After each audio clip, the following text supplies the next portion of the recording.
মুহররম মাসে এবং আশুরার দিনে যে সমস্ত আমলগুলো আমাদের জন্য বর্জনীয়, এই বর্জনীয় আমলগুলো সম্পর্কে আজকে আমরা জানব।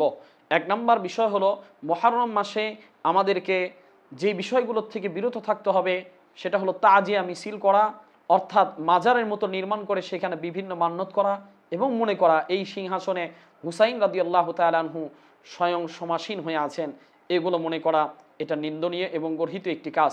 দুই নম্বর, হযরতে হুসাইন রাদিয়াল্লাহু তাআলা আনহুর শাহাদতকে কেন্দ্র করে নিজেদের শরীরকে জখম করা।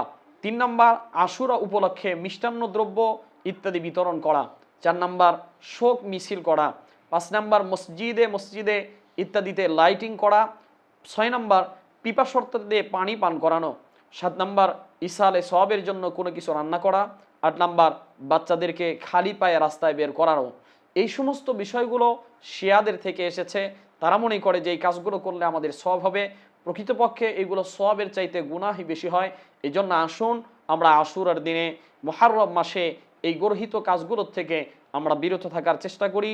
এই বেদাতমূলক কর্মকাণ্ড থেকে আল্লাহ তাআলা আমাদের সবাইকে বিরত থাকার তৌফিক দান করুন, আমিন। আসসালামু আলাইকুম